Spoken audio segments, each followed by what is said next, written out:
Hello students, welcome to our YouTube channel commerce with Kanaujia ma'am. तो students, आज का जो हमारा टॉपिक है वो है comparison of cost reduction and cost control, यानी कि difference between cost reduction and cost control. तो चलिए student, without getting late let's start to topic cost reduction and cost control. तो फर्स्ट ऑफ ऑल हम पढ़ेंगे cost reduction and then cost control. तो देखिए एक सिंपल वे में आपको बताती हूँ। कॉस्ट रिडक्शन यानी कि रियल में कॉस्ट रिडक्शन करना, मतलब कॉस्ट को कम करना, कॉस्ट रिडक्शन कहलाता है। लाइक हम मान लो जो मटेरियल लेके आ रहे हैं उस मटेरियल को कम प्राइस में लेके आना, अच्छा मटेरियल लेके आना, ठीक है। इस तरीके की कुछ हम टेक्निक्स अपनाकर कॉस्ट को रियल में रिड्यूस करेंगे, ठीक है। लेबर कम लगाना, लेबर से अच्छे से काम करवाना तरीके से, बीच में कोई भी जो मिसमैनेजमेंट ना होने देना जिसकी वजह से कॉस्ट रिड्यूस होगा, वो तो कॉस्ट रिडक्शन है। कॉस्ट कंट्रोल ये होता है कि हम क्या करते हैं, स्टैंडर्ड्स और बजट सेट करते हैं और उसके अकॉर्डिंग काम करते हैं, ठीक है। उसके अकॉर्डिंग कॉस्ट कंट्रोल किया जाता है कि मैंने ये स्टैंडर्ड सेट किया है, ये काम इतने टाइम पीरियड में इतने पैसों में हो जाएगा, तो उसके अकॉर्डिंग काम करना है। स्टैंडर्ड्स को एक्चुअल वाले से मेजर करना है, फिर वेरिएंस एनालिसिस करना है, ठीक है। ये हो गया कॉस्ट कंट्रोल। तो अब चलिए पढ़ते हैं डिफरेंसेस। अब देखिए cost reduction.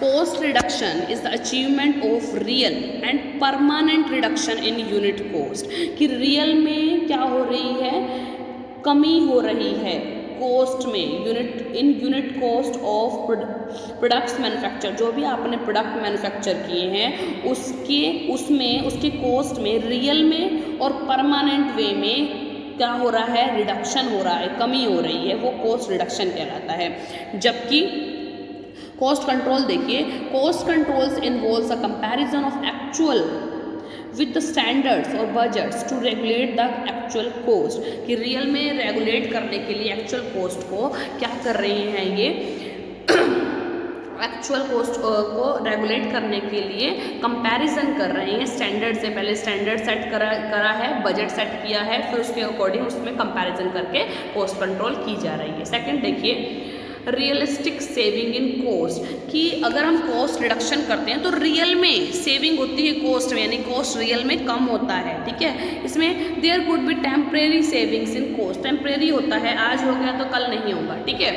Third, products utility, quality and characteristics are retained, यानी कि ये बोलता है कि हमने कॉस्ट तो रिड्यूस करना है लेकिन जो प्रोडक्ट की यूटिलिटी है, प्रोडक्ट की क्वालिटी है, प्रोडक्ट के कैरेक्टरिस्टिक्स हैं, वो वही के वही रहेंगे, उससे हम कोई खिलवाड़ नहीं कर सकते, कोई चेंज नहीं कर सकते।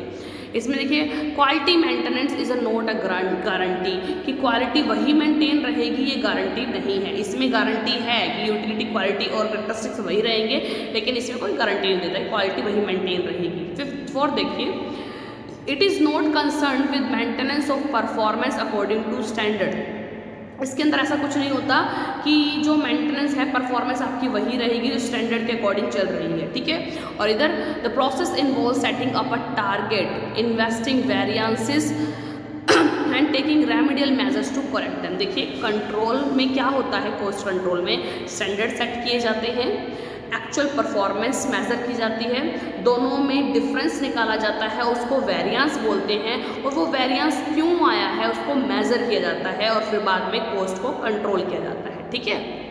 आगे देखिए फिफ्थ देखिए, continuous process of critical examination includes analysis and challenges of standards।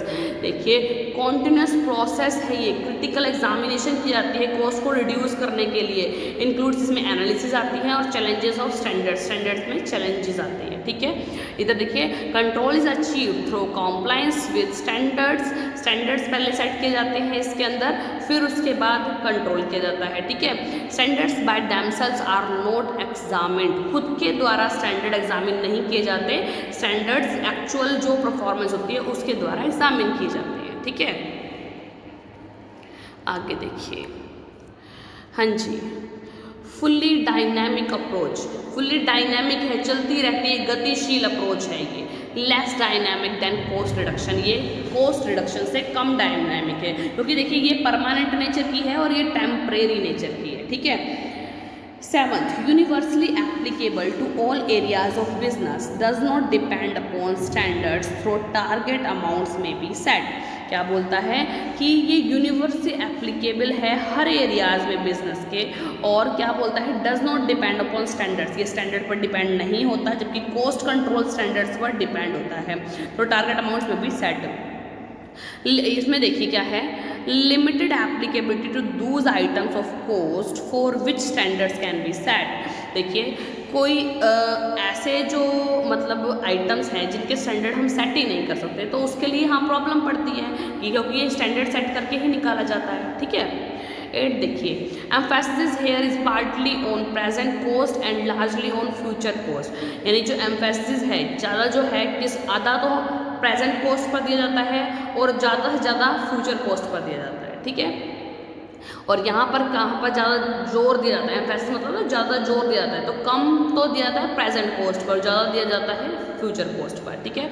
इसमें present and past behaviour of cost किस पे ज़्यादा दिया जाता है, प्रेजेंट पे और पास्ट पे। पास्ट पे क्यों, क्योंकि पिछले टाइम पे कैसे स्टैंडर्ड सेट किए गए थे, कैसा क्या हुआ था, कितने हमें प्रॉफिट्स मिले थे, ये देखा जाता है। ठीक है। तो इसमें प्रेजेंट जो चल रहा है वो और पास्ट के बिहेवियर को चेक किया जाता है, और इसमें प्रेजेंट कॉस्ट को और फ्यूचर कॉस्ट को। ठीक है। आगे देखिए 9th, the function of cost reduction is to be maintained out substitute waste and new means like waste reduction, expense reduction and increased production। देखिए क्या बोल रहा है, देखो कॉस्ट रिडक्शन का फंक्शन क्या है, is to find out substitute ways, कि हम ये मटेरियल यूज़ कर रहे हैं, इसका सब्स्टिट्यूट देख रहे हैं हम कि इसको ना यूज़ कर करके हम इसको यूज़ करेंगे तो क्या कॉस्ट रिड्यूस हो सकता है। और new means like waste reduction, कि वेस्ट कैसे कम करें। वेस्ट यानी कि जो हमारा मटेरियल है जितना ज़्यादा वेस्ट हो रहा है उतना ज़्यादा हमारा जो कॉस्ट है वो इंक्रीज़ होगा, तो जितना ज़्यादा कम हो सके कि हम वेस्ट कम लेके आएँ। एक्सपेंस रिडक्शन, एक्सपेंस कम करें हम, और इंक्रीज प्रोडक्शन, और ज़्यादा से ज़्यादा इंक्रीज प्रोडक्शन हम इंक्रीज करें। ठीक है। और इसमें देखिए cost control does competitive analysis of actual result with establish standards. क्या करता है कॉस्ट कंट्रोल, तो बस क्या करता है जो स्टैंडर्ड्स बनाए गए हैं उससे एक्चुअल परफॉर्मेंस की कंपैरिजन करता है। ठीक है। 10th देखिए, cost reduction is a corrective measure, मतलब कि करेक्ट किया जाता है। अब ये हमने कुछ काम कर रहे हैं, कोई गलती हो गई, उसको करेक्ट किया जाता है, वो करेक्टिव मेजर में है। और cost control is a preventive measure, पहले से ही प्रिवेंट करके चलते हैं कि ये चीज़ ना हो, क्योंकि स्टैंडर्ड सेट किए जाते हैं और फिर स्टैंडर्ड के अकॉर्डिंग वर्क किया जाता है, तो ये प्रिवेंटिव मेजर है। ठीक है। रोकथाम, पहले ही रोकथाम कर ली जाती है, तो ये प्रिवेंटिव मेजर्स में आता है। ठीक है। तो स्टूडेंट्स आई होप कि आपको जो cost reduction and cost control में डिफरेंस है वो समझ में आया होगा इस वीडियो से। अगर वीडियो आपको अच्छी लगी है, समझ में आया है, कंसेप्ट आपको क्लियर हुआ है, तो ज़्यादा से ज़्यादा मेरी वीडियो को लाइक कीजिए, शेयर कीजिए, कमेंट्स कीजिए एंड फॉलो कीजिए, सब्सक्राइब कीजिए मेरे चैनल को, commerce with Kanaujia ma'am. Thank you students.